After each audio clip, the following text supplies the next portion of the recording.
ನನ್ನ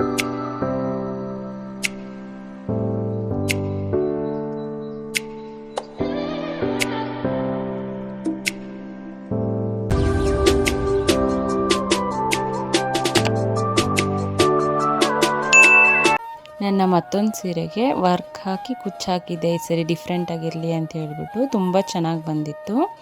ನಾನು ಒಂದು ಬಾಕ್ಸ್ ಸಾರಿ ಸ್ಟ್ಯಾಂಡನ್ನ ತರಿಸ್ಕೊಂಡಿದ್ದೆ. ಅದಕ್ಕೆ ಈ ರೀತಿ ಟ್ರೈ ಮಾಡಿರೋದು. ಅಂದರೆ ಯಾಕೆಂದರೆ ಇದಕ್ಕೆ ದೊಡ್ಡ ಕಾಟ್ ಥರ ಇರುತ್ತಲ್ಲ, ಅದರಲ್ಲಿ ಹಾಕೊಂಡು ವರ್ಕ್ ಮಾಡ್ತಾರೆ. ನಾನು ಇದರಲ್ಲಿ ಮಾಡಿದ್ರೆ ಬರುತ್ತಾ ಅಂತ ಹೇಳಿಬಿಟ್ಟು ಟ್ರೈ ಮಾಡಿದೆ. ತುಂಬಾ ಚೆನ್ನಾಗಿ ಬಂತು. ನಾನು ಫಸ್ಟು ಈ ರೀತಿ ಮಾರ್ಕ್ ಮಾಡ್ಕೊಂಡಿದ್ದೀನಿ.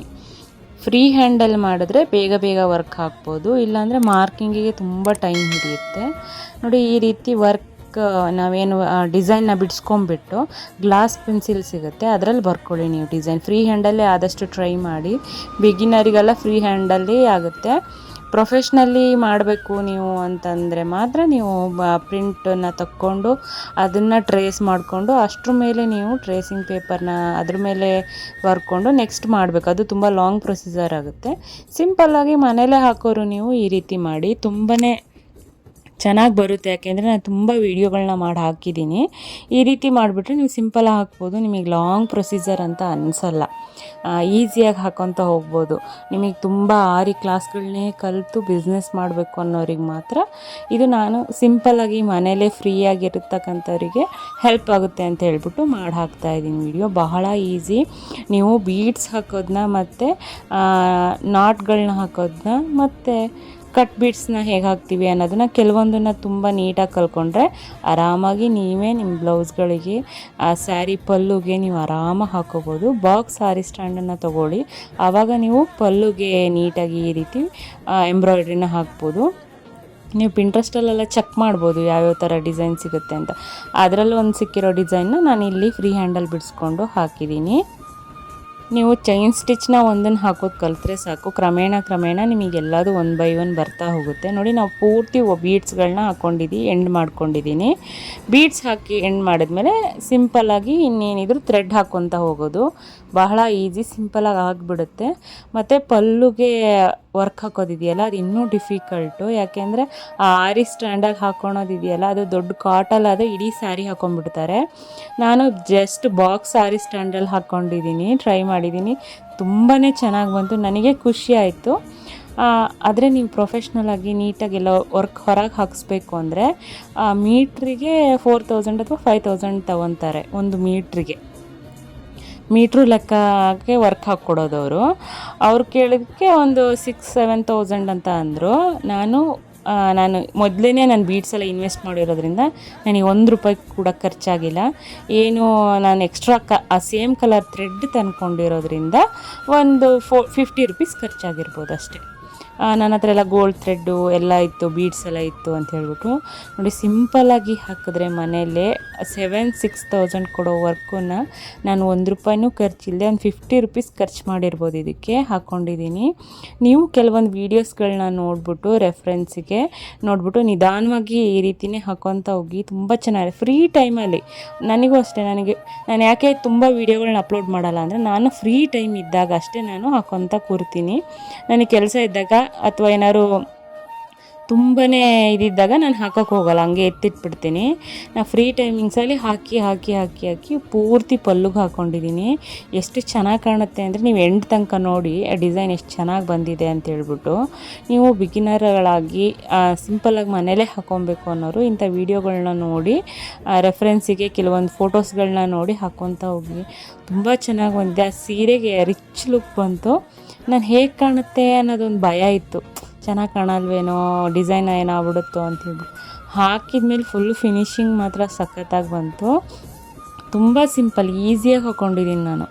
ನೀವು ಇದನ್ನೇ ಹೊರಗೆ ಹಾಕಿಸ್ಬೇಕು ಅಂತಂದರೆ ಅವ್ರು ತುಂಬಾ ಅಮೌಂಟ್ ಹೇಳ್ತಾರೆ. ನಾವೇ ಆದರೆ ಚಿಕ್ಕದಾಗಿ ಕಲ್ಕೊತ ರೂಢಿ ಮಾಡಿ, ನಾನು ಬ್ಲೌಸ್ಗೆಲ್ಲ ಹಾಕಿ ಪಲ್ಲುಗೆ ಯಾಕೆ ಟ್ರೈ ಮಾಡಬಾರ್ದು ಅಂತ ಟ್ರೈ ಮಾಡಿದೆ. ಭಾಳ ಚೆನ್ನಾಗಿ ಬಂತು. ಇಲ್ಲೂ ಕೂಡ ನೀವು ಏನು ಮಾಡಿ, ನಾನು ಗ್ರೀನ್ ಥ್ರೆಡ್ ಹಾಕ್ತಾಯಿದ್ದೀನಲ್ಲ, ಆ ಥ್ರೆಡ್ಡು ತೊಗೊಂಡಿನಿ 10 ಸ್ಟ್ರ್ಯಾಂಡ್ನ ತೊಗೊಂಡಿದ್ದೀನಿ. ಅದು 20 ಆಗುತ್ತೆ ನಿಮಗೆ ನೀರಲ್ಲಿ ಪೋಣಿಸ್ಕೊಂಡು ಕೆಳಗೊಂದು ನಾಟ್ನ ಹಾಕ್ಕೊಳ್ಳಿ. ನಾಟ್ನ ಹಾಕ್ಕೊಂಡು ನಾನು ಸ್ಟಾರ್ಟಿಂಗಿಂದ ತೋರಿಸಿದ್ದೀನಲ್ಲ ಲಾಂಗ್ ಫ್ರೆಂಚ್ ನಾಟ್ ಹಾಕೋದು ಅಷ್ಟೇ ಸಿಂಪಲಾಗಿ. ಈ ಎಂಡಿಂದ ಥ್ರೆಡನ್ನು ತೊಗೊಬಿಟ್ಟು ಒಂದು ಗಂಟು ಥರ ಮಾಡಿಬಿಟ್ಟು ಲಾಂಗ್ ಫ್ರೆಂಚ್ ನಾಟ್, ಇವೆಲ್ಲ ನೀವು ಫ್ರೆಂಚ್ ನಾಟ್ನೆಲ್ಲ ಸಣ್ಣ ಸಣ್ಣದೊಂದು ಬಟ್ಟೆಗೆ ಹಾಕಿ ಪ್ರಾಕ್ಟೀಸ್ ಮಾಡಿಕೊಂಡ್ರೆ ನಿಮಗೆ ಬಹಳ ಈಸಿ ಆಗಿಬಿಡುತ್ತೆ. ನಾನು ಪೂರ್ತಿ ಬಳಸಿರೋದು ಫ್ರೆಂಚ್ ನಾಟ್ನ. ಎಲ್ಲಿ ಕಮ್ಮಿ ಗ್ಯಾಪ್ ಇದೆಯೋ ಅಲ್ಲಿ ಸಣ್ಣ ಸಣ್ಣದಾಗಿ ಈ ರೀತಿ ಈಗ ನಾನು ಹಾಕ್ತಾ ಇದ್ದೀನಲ್ಲ ಆ ರೀತಿ ಚಿಕ್ಕ ಫ್ರೆಂಚ್ ನಾಟ್ನ ಹಾಕ್ಕೊಳ್ಳಿ. ನಿಮಗೆ ಎಲ್ಲಿ ಲಾಂಗ್ ಡಿಸ್ಟೆನ್ಸ್ ಇದೆ ಪೆಟಲ್ ಥರ ಕಾಣಬೇಕು ಅಲ್ಲಿಗೆ ಮಾತ್ರ ನೀವು ಲಾಂಗ್ ಫ್ರೆಂಚ್ ನಾಟ್ನ ಹಾಕ್ಕೊಳ್ಳಿ. ಆವಾಗ ನಿಮಗೆ ಈಸಿನೂ ಅನಿಸುತ್ತೆ, ತುಂಬ ಕಿರಿಕಿರಿ ಅನಿಸಲ್ಲ. ಯಾವ್ಯಾವ ಥರ ನಾಟ್ ಹಾಕಬೇಕು, ಹೇಗೆ ಹಾಕಬೇಕು, ತುಂಬ ಬೀಡ್ಸ್ಗಳನ್ನ ಹಾಕಿದ್ರೂ ಚೆನ್ನಾಗಿರಲ್ಲ. ಹಾಗಾಗಿ ಥ್ರೆಡ್ಗಳನ್ನೇ ಹೈಲೈಟ್ ಮಾಡೋದ್ರಿಂದ ನಮಗೂ ಈಸಿ ಆಗುತ್ತೆ, ಫ್ರೀಯಾಗಿ ಆರಾಮಾಗಿ ಮಾಡ್ಬೋದು. ಆಮೇಲೆ ಸಿಂಪಲ್ಲಾಗೂ ಇರುತ್ತೆ, ಸ್ವಲ್ಪ ಗ್ರ್ಯಾಂಡಾಗೂ ಕಾಣುತ್ತೆ. ನೋಡಿ ಈ ರೀತಿ ಲಾಂಗ್ ಫ್ರೆಂಚ್ ನಾಟ್ನ ಹಾಕ್ಕೊತಾ ಇದ್ದೀನಿ. ಫುಲ್ ಹಾಕಿದ್ರೆ ಚೆನ್ನಾಗಿ ಕಾಣಲ್ಲ ಅಂದ್ಬಿಟ್ಟು ನಾನೇನು ಮಾಡಿದ್ದೀನಿ, ಮೇಲೆ ಸ್ವಲ್ಪ ಗ್ಯಾಪ್ ಕೊಟ್ಟಿದ್ದೀನಲ್ಲ ಅಲ್ಲಿ ಮತ್ತೆ ಲಾಂಗ್ ಫ್ರೆಂಚ್ ನಾಟ್ನ ಹಾಕ್ಕೊಳ್ಳಿ. ಈ ರೀತಿ ಫಿಲ್ ಮಾಡಿಕೊಂಡ್ರೆ ಚೆನ್ನಾಗಿ ಕಾಣುತ್ತೆ. ಈ ಪಕ್ಕದ ಪೆಟಲ್ನ ನೋಡಿ ಎಷ್ಟು ಚೆನ್ನಾಗಿ ಕಾಣ್ತಾ ಇದೆ, ಎಲೆನೇ ಬಂದಂಗಿದೆ, ಗರಿಗಳು ಬಂದಂಗಿರುತ್ತೆ ಅಂತ ಹೇಳ್ಬಿಟ್ಟು ಈ ರೀತಿ ಹಾಕ್ಕೊಂಡು ಗ್ರೀನ್ ಥ್ರೆಡ್ ಪೂರ್ತಿ ಕಂಪ್ಲೀಟ್ ಮಾಡಿಕೊಂಡೆ. ಆಮೇಲೆ ನೀವು ಡಾರ್ಕ್ ಪಿಂಕ್ ಕಲರ್ನ ತೊಗೊಂಡು ಅದು ಸಿಂಪಲ್ ಏನು ಫ್ಲವರು ತೊಗೊಂಡು ಇದು ಕೂಡ ಅಷ್ಟೇ 20 ಸ್ಟ್ಯಾಂಡ್ 10 ಸ್ಟ್ಯಾಂಡ್ನ ಮಾಡ್ಕೊಳ್ಳಿ. ನೀಡಲಿ ಹಾಕಿದ್ಮೇಲೆ ಅದು ಡಬಲ್ ಆಗುತ್ತೆ ಅಷ್ಟೇ, ಸಿಂಪಲ್ಲು. ಇದು ಕೂಡ ಅಷ್ಟೇ ಸಿಂಪಲ್, ಮೇಲಿಂದ ಕೆಳಗೆ ತನಕ ನಾಟ್ಗಳನ್ನ ಹಾಕೊತ ಹೋಗೋದು. ಅದೂ ಅಷ್ಟೇ ವೇರಿಯೇಷನ್ ಮಾಡಿ ಹಾಕ್ಕೊಳ್ಳಿ. ಒಂದು ಲಾಂಗ್ ಹಾಕಬೇಕು, ಒಂದು ಶಾರ್ಟ್ ಹಾಕಬೇಕು. ಒಂದು ಲಾಂಗ್ ನಿಮಗೆ ಹಾಕ್ತಾ ಗೊತ್ತಾಗುತ್ತೆ, ಅದನ್ನ ಹೇಳೋ ಅವಶ್ಯಕತೆಯೇ ಇಲ್ಲ. ನೀವು ಮೇಯ್ನ್ ಬೇಕಾಗಿರೋದು ಡಿಸೈನು ಹೇಗೆ ಹಾಕ್ತೀವಿ ಅನ್ನೋದೊಂದು ರೆಫರೆನ್ಸ್, ಇವೆರಡು ಇದ್ಬಿಟ್ರೆ ಏನನ್ನು ಬೇಕಾದ್ರೂ ಹಾಕ್ಬೋದು. ಯಾಕೆಂದರೆ ನಾನು ಹಾಕಿದ್ದೀನಿ, ನಾನು ಫಸ್ಟ್ ಟೈಮು ಪಲ್ಲುಗೆ ವರ್ಕ್ ಹಾಕ್ಕೊಂಡಿದ್ದೀನಿ. ಎಷ್ಟು ಚೆನ್ನಾಗಿ ಬಂದಿದೆ ಅಂದರೆ ತುಂಬ ನನಗೆ ಖುಷಿ ಆಗ್ತಾಯಿತ್ತು. ಒಂದು ಆರಿ ಕ್ಲಾಸನ್ನು ಕಲಿದೆ, ಸ್ವಲ್ಪ ನನಗೆ ತಕ್ಕಷ್ಟು ಮಟ್ಟಿಗೆ ನಾನು ಚೆನ್ನಾಗಿ ಹಾಕ್ಕೊತೀನಿ. ಅದನ್ನು ಶೇರ್ ಮಾಡ್ತಾಯಿದ್ದೀನಿ. ನಿಮಗೆ ಇಷ್ಟ ಆದರೆ ಡೆಫಿನೆಟ್ಲಿ ಲೈಕ್ ಮತ್ತು ಶೇರ್ ಮಾಡಿ, ಕಮೆಂಟ್ ಮಾಡಿ ತಿಳಿಸಿ ನಾನು ಹಾಕೋ ವರ್ಕ್ಗಳು ಹೇಗೆ ಅನಿಸುತ್ತೆ. ತುಂಬ ಬ್ಲೌಸ್ಗಳಿಗೂ ಹಾಕಿದ್ದೀನಿ, ಅದನ್ನೆಲ್ಲ ಚೆಕ್ ಮಾಡಿ ನೀವು ಹಾಕಿ, ತುಂಬ ಚೆನ್ನಾಗಿ ಬರುತ್ತೆ. Easy method. ಸುಮ್ಮನೆ ಇನ್ಸ್ಟಾಗ್ರಾಮಲ್ಲಿ ಇದರಲ್ಲಿ ರೀಲ್ಸನ್ನ ಸ್ಕ್ರೋಲ್ ಮಾಡೋ ಬದಲು ಇಂಥದ್ದನ್ನೆಲ್ಲ ಮಾಡ್ಕೊತಾ ಇದ್ದರೆ ನಮಗೂ ಖುಷಿ ಅನಿಸುತ್ತೆ. ನಾವು ಹಾಕಿರೋದು ವರ್ಕ್ಗಳು ಇಷ್ಟು ನೀಟಾಗಿ ಬರ್ತವೆ ನೋಡಿ. ನಂದು ಸ್ಟಾರ್ಟಿಂಗ್ ವರ್ಕ್ ಚೆನ್ನಾಗಿರ್ತಿರ್ಲಿಲ್ಲ, ಥ್ರೆಡ್ ಆ ಕಡೆ ಈ ಕಡೆ ಆಗ್ತಿತ್ತು. ಬರ್ತಾ ಬೆಟರ್ ಆಗಿ ಈಗ ಸ್ವಲ್ಪ ಬೆಟರ್ ಆಗಿದೆ, ಇನ್ನೂ ಬೆಟರ್ ಆಗ್ತಾ ಇದೆ. ಹಾಗೆ ಚಿಕ್ಕದಾಗಿ ಹಾಕ್ಕೊತ ಬನ್ನಿ. ಇದಕ್ಕೆ ಕ್ಲಾಸ್ಗೆ ಹೋಗಬೇಕು, ಬಿಸ್ನೆಸ್ ಮಾಡಬೇಕು ಅನ್ನೋರಿಗೆ ಕ್ಲಾಸಿಗೆ ಹೋದ್ರಾಯಿತು. ಮನೇಲೇ ಇದ್ದು ಹಾಕ್ಕೊಳೋರಿಗೆ ಬೆಸ್ಟು ಇದು. ಸ್ವಲ್ಪ ಟ್ರಿಕ್ಕಿ ಅನಿಸುತ್ತೆ ಹೇಗೆ ಹಾಕಬೇಕು ಥ್ರೆಡ್ಗಳನ್ನ, ಆಮೇಲೆ ವಾಪಸ್ ತೆಗೆದು ಹಾಕಕ್ಕೆ ಬರಲ್ಲ. ಹಾಗಾಗಿ ನೀಟಾಗಿ ನಿಧಾನವಾಗಿ ಹಾಕ್ಕೊತ ಬನ್ನಿ. ಸಣ್ಣ ಒಂದು ವೈಟ್ ಕ್ಲಾತಲ್ಲಿ ಕಲಿತ್ರೆ ಅವಾಗ ನೀಟಾಗಿ ಬರುತ್ತೆ. ಫ್ರೆಂಚ್ ನಾಟೆಲ್ಲ ಈಸಿ, ಫ್ರೆಂಚ್ ನಾಟೆಲ್ಲ ಡಿಸೈನ್ ಮಾಡೋದು ತುಂಬ ಈಸಿ. ನಾನು ಪೂರ್ತಿ ಅದಕ್ಕೆ ಫ್ರೆಂಚ್ ನಾಟ್ ಹಾಕೊಬಿಡ್ತೀನಿ, ನನಗೆ ಸಿಂಪಲ್ಲಾಗಿ ಈಸಿಯಾಗಿ ಆಗಲಿ, ಆ ಡಿಸೈನು ಗ್ರ್ಯಾಂಡಾಗಿ ಬರಲಿ ಅಂತ ಹೇಳ್ಬಿಟ್ಟು. ಸುತ್ತಲೂ ಬೀಡ್ಸ್ ಕೊಟ್ಟಿರೋದಕ್ಕೆ ಅದು ಮ್ಯಾನೇಜ್ ಆಗಿಬಿಡುತ್ತೆ. ನೀವು ಅಲ್ಲಿ ಎಲ್ಲೆಲ್ಲಿ ಗ್ಯಾಪ್ ಇದೆಯೋ ಅಲ್ಲೆಲ್ಲ ಫ್ರೆಂಚ್ ನಾಟ್ನ ಹಾಕ್ಕೊಳ್ಳಿ. ಸಣ್ಣದಾಗಿ ಬೇಕಾದ್ರೆ ಸಣ್ಣದ ಹಾಕ್ಕೊಳ್ಳಿ, ಎಲ್ಲಕ್ಕೂ ಒಂದೇ ಥರ ಬರಬೇಕು. ಸಣ್ಣದು ಹಾಕಿದ್ದೀರಾ ಅಂದರೆ ಒಂದೇ ಥರ ಸಣ್ಣ, ಸ್ವಲ್ಪ ಲೆಂತಲ್ಲಿ ಫ್ರೆಂಚ್ ನಾಟ್ ಹಾಕಿದ್ದೀರಾ ಅಂದರೆ ಸ್ವಲ್ಪ ಅದೇ ಲೆಂತಲ್ಲೇ ಮೇಂಟೈನ್ ಮಾಡಿ. ಹೀಗೆ ಹಾಕೋದ್ರಿಂದ ಮ್ಯಾನೇಜ್ ಮಾಡ್ದಂಗೂ ಆಗುತ್ತೆ, ಡಿಸೈನ್ ಕೂಡ ನೀಟಾಗಿ ಬರುತ್ತೆ. ನಾನು ಇದೇ ರೀತಿನೇ ಎಲ್ಲದಕ್ಕೂ ಹಾಕ್ಕೊಂಡಿದ್ದೀನಿ. ಥ್ರೆಡ್ ಕೂಡ ಅಷ್ಟೇ 10 ತೊಗೊಂಡ್ರೆ 20 ಸ್ಟ್ರ್ಯಾಂಡ್ಸ್ ಡಬಲ್ ಆಗಿಬಿಡುತ್ತೆ. ನೀಡಲಿ ಹಾಕಿದ್ಮೇಲೆ ಡಬಲ್ ಆಗುತ್ತೆ. ತುಂಬ ಜಾಸ್ತಿ ಥ್ರೆಡ್ನ ತೊಗೊಬೇಡಿ, ಯಾಕೆ ಅಂದರೆ ಫ್ರೆಂಚ್ ನಾಟ್ ಸಿಕ್ಕಾಪಟ್ಟೆ ಗಂಟು ಬಂದಂಗೆ ಬಂದುಬಿಡುತ್ತೆ. ಅದು ನಾಟ್ ಅನಿಸಲ್ಲ, ನೀವೇನೋ ಗಂಟು ಹಾಕಿದ್ದೀರೇನೋ ಅನ್ನೋ ಥರ ಆಗುತ್ತೆ. ಯಾವಾಗೂ 20 ಸ್ಟ್ರ್ಯಾಂಡ್ ಮೇಲೆ ಜಾಸ್ತಿ ತೊಗೊಬೇಡಿ. ಈ ಪೆಟಲ್ಸಿಗೂ ಅಷ್ಟೇ 20 ಸ್ಟ್ರ್ಯಾಂಡ್ ತೊಗೊಂಡಿದ್ದೀನಿ. ಕಮ್ಮಿ ತೊಗೊಂಡ್ರು ಓಕೆ, ಒಂದು 15 ತೊಗೊಂಡ್ರು ಓಕೆ, ಇನ್ನೂ ಕಮ್ಮಿ ತೊಗೊಬೇಡಿ, ಅದು ತೆಳುಗೆ ಬರುತ್ತಾ ಹೋಗುತ್ತೆ. ಮ್ಯಾನೇಜ್ ಮಾಡ್ಕೊತ ಹಾಕೊತ ಹೋದರೆ ಎಷ್ಟು ನೀಟಾಗಿ ಬಂದಿದೆ ನೋಡಿ. ಇದಕ್ಕೆ ನಾನು ಕೆಳಗಡೆ ಪುಟ್ಟದಾಗಿ ಕುಚ್ಚು ಕಟ್ಟಿದ್ದೀನಿ, ಅಂದರೆ ಎಕ್ಸಸ್ ಕಟ್ ಮಾಡಿ ತೆಗ್ದಿದ್ದೀನಿ. ನಾನು ಕೆಳಗಡೆ ಗೋಲ್ಡ್ ಥ್ರೆಡ್ಡಲ್ಲಿ ಹಾಕಿದ್ದೀನಲ್ಲ ನಾಟ್ಗಳು, ಚೈನ್ ಸ್ಟಿಚ್ ಹಾಕಿರೋದೇ. ಹಾಗಾಗಿ ಸೀರೆನ ನೀಟಾಗಿ ಕಟ್ ಮಾಡ್ಕೋಬೋದು, ಏನು ಥ್ರೆಡ್ ಹೇಳಲ್ಲ. ಚೈನ್ ಸ್ಟಿಚ್ ಹಾಕಿದ್ದೀವಲ್ಲ ಅದ್ರಲ್ಲಿ ಸ್ವಲ್ಪ ಗ್ಯಾಪಲ್ಲಿ ಬಿಟ್ಟು ಕಟ್ ಮಾಡಿ. ಗ್ಯಾಪಲ್ಲಿ ಬಿಟ್ಟು ಕಟ್ ಮಾಡಿದರೆ ನಿಮಗೆ ಆಮೇಲೆ ಒಂದು ಊದಿನ ಕಡ್ಡಿ ತೊಗೊಂಡು ನೀಟಾಗಿ ಸ್ವಲ್ಪ ಸುಡಿ, ಅಂಚು ಲೈಟಾಗಿ ದಾರ ಎದ್ದು ಬರಬಾರ್ದಲ್ವ, ಹಾಕ್ಬಿಟ್ರೆ ಏನು ಪ್ರಾಬ್ಲಮ್ ಏನಾಗಲ್ಲ, ನೀಟಾಗಿರುತ್ತೆ. ಆ ಫ್ರೆಂಚ್ ನಾಟಿಗೆ ಕಟ್ ಮಾಡಬೇಡಿ, ಯಾಕೆ ಅಂದರೆ ಫ್ರೆಂಚ್ ನಾಟ್ ಕಿತ್ಕೊಂಡ್ಬರುತ್ತೆ. ಯಾಕೆ ಅಂದರೆ ಥ್ರೆಡ್ ತೆಗೆದ ತಕ್ಷಣವೇ ಅದು ಲೂಸ್ ಆಗಿಬಿಡುತ್ತೆ. ಆ ಫ್ರೆಂಚ್ ನಾಟ್ಗಿಂತ ಒಂದು ಸಾಸಿವೆ ಕಾಳಷ್ಟು ಉದ್ದ ನೋಡಿ ನಾನು ಕಟ್ ಮಾಡಿಕೊಂಡು ಸುಟ್ಕೊಂಡು ಕುಚ್ಚು ಹಾಕ್ಲಿಕ್ಕೆ ಕೂಡ ರೆಡಿ ಮಾಡ್ಕೊಂಡಿದ್ದೀನಿ. ಇದು ಅಷ್ಟೇ 20 ಸ್ಟ್ಯಾಂಡ್ನ ತೊಗೊಬಿಟ್ಟು ನೀಡಲ್ಲಿ ಹಾಕ್ಕೊಂಡು ಎಲ್ಲೆಲ್ಲಿ ಬೇಕೋ ಅಲ್ಲಲ್ಲಿ ಲೆಂತಲ್ಲಿ ಹಾಕ್ಕೊಂಡು ಒಂದು ಗಂಟು ಹಾಕ್ಕೊಂಡಿದ್ದೀನಿ. ಭಾಳ ಸಿಂಪಲಾಗಿ ಹಾಕೋಬಿಡ್ಬೋದು ಕುಚ್ಚನ್ನೆಲ್ಲ, ತುಂಬ ರಿಸ್ಕ್ ಅನಿಸಲ್ಲ. ಹಾಗಾಗಿ ಈ ರೀತಿ ಹಾಕ್ಕೊಂಡಿದ್ದೀನಿ ನೋಡಿ. ಅದಕ್ಕೆ ಪುಟ್ಟದಾಗಿ ಒಂದು ಕುಚ್ಚು ಹಾಕ್ಕೊತ ಹೋಗಿ ಸಿಂಪಲಾಗಿ. ಹೆವಿ ಆಗಿರೋದ್ರಿಂದ ವರ್ಕು ತುಂಬ ಕುಚ್ಚನ್ನು ಕೂಡ ಸಿಕ್ಕಾಪಟ್ಟೆ ಹಾಕಿದರೆ ಅದು ತುಂಬ ಮಿಡಲ್ ತೂತ ಥರ ಕಾಣುತ್ತೆ ಅಂತ ಹೇಳಿಬಿಟ್ಟು ನಾನು ಸಿಂಪಲ್ಲಾಗಿರಲಿ, ಹೆವಿ ಹೋಲ್ ಆಗಿಬಿಟ್ರೆ ನಾವೇನಿದೆ ಫ್ರೆಂಚ್ ನಾಟೆಲ್ಲ ಹಾಕಿದ್ದೀವಲ್ಲ, ಚೈನ್ ಸ್ಟಿಚ್ ಎಲ್ಲ ಲೂಸ್ ಆಗಿಬಿಡುತ್ತೆ ಅಂತ ಹೇಳ್ಬಿಟ್ಟು ಸಿಂಪಲ್ಲಾಗಿ ಒಂದೊಂದು ಕುಚ್ಚನ್ನ ಹಾಕ್ಕೊತ ಹೋಗಿದ್ದೀನಿ. ಇದು ಅಷ್ಟೇ, ಅದನ್ನು ಸಪ್ರೇಟ್ ಮಾಡ್ಕೊಳ್ಳಿ. 20 ಸ್ಟ್ರಾಂಡ್ ಹಾಕಿರ್ತೀರಲ್ಲ, ನೀವು ಸಿಂಪಲಾಗಿ ಸಪ್ರೇಟ್ ಆಗುತ್ತೆ.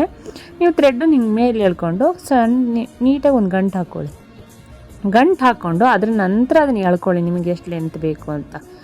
ಇಲ್ಲಾಂದರೆ ನಿಮಗೆ ಸಿಂಪಲ್ ಆದರೆ ಹಿಂಗೆ ಹಾಕ್ಬೋದು, ರಿಸ್ಕ್ ಆಗಿಬಿಡುತ್ತೆ ಬೇರೆ ಥರ ಎಲ್ಲ ಹಾಕೋಕೆ ಹೋದರೆ ಅಂತ ಹೇಳ್ಬಿಟ್ಟು ನಾನು ಈ ರೀತಿ ಹಾಕ್ಕೊಂಡಿದ್ದೀನಿ. ಇನ್ನೊಂದು ಗಂಟು ಹಾಕಿ ಟೈಟ್ ಮಾಡಿಕೊಂಡು ನೀಟಾಗಿ ಈ ರೀತಿ ಎಳೆದು ನೋಡಿ, ಈಗ ನೀಟಾಗಿ ಕುಚ್ಚು ಬಂತು. ಇದಕ್ಕೆ ಗೋಲ್ಡ್ ಥ್ರೆಡ್ ತೊಗೊಂಡು ಒಂದು ಸಿಂಪಲ್ಲು ನೀಡಲಿಗೆ ಹಾಕ್ಕೊಳ್ಳಿ, ಸಣ್ಣ ನೀಡಲಿಗೆ ಹಾಕ್ಕೊಂಡು ಈ ರೀತಿ ನಾನು ಹೆಂಗೆ ಕುಚ್ಚು ಕಟ್ತೀನಲ್ಲ ಈ ರೀತಿ ಕುಚ್ಚು ಕಟ್ಟಿ ಟೈಟಾಗಿ ಕಟ್ಟಿದ್ರೆ ಸ್ಟಿಫ್ ಆಗಿರುತ್ತೆ, ಚೆನ್ನಾಗೂ ಕಾಣುತ್ತೆ. ದೂರ ಹಾಕೋದ್ರಿಂದ ವರ್ಕ್ ಸ್ವಲ್ಪ ಗ್ರ್ಯಾಂಡ್ ಇರೋದ್ರಿಂದ ಮ್ಯಾನೇಜ್ ಆಗುತ್ತೆ. ತುಂಬ ಕುಚ್ಚನ್ನೇ ಹಾಕಿಬಿಟ್ರೆ ತುಂಬ ಹೆವಿ ಅನ್ಸುತ್ತೆ, ಪಲ್ಲು ಕೂಡ ವೆಯ್ಟ್ ಬರುತ್ತೆ.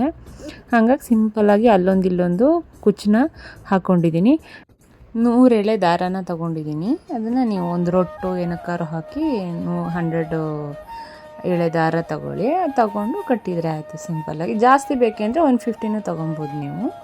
ಸಾಕು 100 ಸ್ಟ್ಯಾಂಡ್ ಸಾಕು ಅಂತ ಹೇಳ್ಬಿಟ್ಟು ನಾನು 100 ಅಷ್ಟೇ ತೊಗೊಂಡಿದ್ದೀನಿ. ಅದಕ್ಕೆ ಈ ರೀತಿ ಟೈಟಾಗಿ ಸ್ಟಿಫಾಗಿ ಹಾಕ್ಕೊಳ್ಳಿ. ನಾನು ಯಾವ ರೀತಿ ಹಾಕ್ತಿದ್ದೀನೋ ಆ ರೀತಿ ಹಾಕ್ಕೊಂಡ್ರೆ ಆಯಿತು. ನಾನು ಚಿಕ್ಕದಾಗಿರಲಿ, ತುಂಬ ದಪ್ಪ ಕುಚ್ಚಬೇಡ ಅಂತ ಹೇಳ್ಬಿಟ್ಟು ಚಿಕ್ಕದಾಗಿ ಕಟ್ಕೊತಾ ಇದ್ದೀನಿ. ಈ ರೀತಿ ಹಾಕಿ ಒಳಗಿಂದ ನೀಡಲ್ನ ಹಾಕ್ಬಿಟ್ಟು, ಅದು ತುಂಬ ಟೈಟ್ ಇತ್ತು ಅಂತ ಹೇಳ್ಬಿಟ್ಟು ನಾನು ಒಂದು ಸ್ಟಿಫ್ ಆಗಿರಲಿ ಅಂತ ಹೇಳ್ಬಿಟ್ಟು ಆ ಕ್ಲಿಪ್ಪಲ್ಲಿ ಒತ್ತಿದೆ ಅಷ್ಟೇ. ನೀವು ಕೈಯಲ್ಲೇ ಮಾಡ್ಬೋದು. ಈ ರೀತಿ ಮಾಡ್ಕೊಂಡು ಕಟ್ ಮಾಡ್ಕೊಂಡ್ರೆ ಆಯಿತು. ತುಂಬ ಸಿಂಪಲ್ಲು, ಈಸಿಯಾಗಿ ಟಕ್ ಅಂತ ರೆಡಿ ಆಗಿಬಿಡುತ್ತೆ. ನೀವು ಒಂದು 4 ಡೇಸಲ್ಲೆಲ್ಲ ವರ್ಕ್ ಹಾಕಿ ಕುಚ್ಚು ಕಟ್ಕೊಂಡು ರೆಡಿ ಮಾಡ್ಕೊಬೋದು ಸೀರೆನ. ಫೈನಲಾಗಿ ಹೀಗೆ ಕಾಣ್ತಾ ಇತ್ತು, ತುಂಬ ಚೆನ್ನಾಗಿ ಬಂದಿತ್ತು. ಸಿಂಪಲ್ಲಾಗಿ ಗ್ರ್ಯಾಂಡಾಗೂ ಕೂಡ ಚೆನ್ನಾಗಿ ಕಾಣ್ತಾಯಿತ್ತು ವರ್ಕ್ ಇರೋದ್ರಿಂದ. ಇಷ್ಟ ಆದರೆ ನಿಮಗೆ ಯೂಸ್ಫುಲ್ ಅನಿಸಿದ್ರೆ ಲೈಕ್ ಮಾಡಿ, ಶೇರ್ ಮಾಡಿ, ನನ್ನ ಚಾನಲ್ನ ಸಬ್ಸ್ಕ್ರೈಬ್ ಮಾಡಿ, ಹಾಗೆ ಸಪೋರ್ಟ್ ಮಾಡಿ. ನೀವುಗಳು ಕೂಡ ಹಾಕಿ, ತುಂಬ ಚೆನ್ನಾಗಿರುತ್ತೆ. Thank you for watching. Follow for more videos. See you the next video.